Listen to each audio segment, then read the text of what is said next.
കുവൈത്തിലെ banking മേഖലയിൽ പ്രവാസികൾക്കുള്ള വായ്പാ നിബന്ധനകളിൽ ആശ്വാസകരമായ മാറ്റം തുടങ്ങി. ഇതോടെ കൂടുതൽ പ്രവാസികൾക്ക് വായ്പ ലഭ്യമാകും. 2023 വർഷം മുതൽ വ്യക്തിഗത വായ്പാ മേഖലയിലുണ്ടായ മന്ദഗതി മറികടക്കാനും ക്രെഡിറ്റ് വളർച്ച പ്രോത്സാഹിപ്പിക്കാനും ലക്ഷ്യമിട്ടാണ് ഈ പുതിയ നടപടികൾ. മിഡിൽ ഈസ്റ്റ് ബ്യൂറോയുടെ റിപ്പോർട്ടിലേക്ക്. കുവൈറ്റിൽ ഏറെ നാളെ തുടരുന്ന ബാങ്ക് വായ്പാ നയങ്ങളിലാണ് പുതിയ മാറ്റം. പ്രവാസികൾക്കുള്ള വായ്പാ നിബന്ധനകളിലും ഈ മാറ്റം കണ്ടു തുടങ്ങി. കൂടുതൽ പ്രവാസി സൗഹൃദ സമീപനമാണ് ബാങ്കുകൾ ഇപ്പോൾ സ്വീകരിക്കുന്നതെന്ന് പ്രവാസികൾ പറയുന്നു.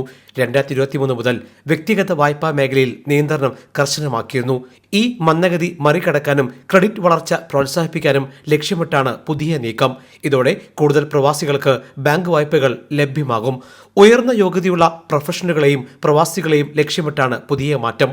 ഇതിന്റെ ഭാഗമായി ക്രെഡിറ്റ് പരിധികളിൽ ഭേദഗതി വരുത്തി. ശമ്പളം ഉള്ളവർക്കും കുറഞ്ഞ ശമ്പളം ഉള്ളവർക്കും പുതിയ ഇളവുകൾ ഗുണകരമാകും. അതേസമയം സെൻട്രൽ ബാങ്ക് ഓഫ് കുവൈറ്റിന്റെ നിബന്ധനകൾ ബാങ്കുകൾ കർശനമായി പാലിക്കണം. അതിനാൽ ബാങ്കിന് അടയ്ക്കേണ്ട മാസ തവണകൾ ഒരാളുടെ ആകെ വരുമാനത്തിന്റെ 40% കൂടാൻ പാടില്ലെന്നും നിയമത്തിൽ വ്യക്തമാക്കുന്നു.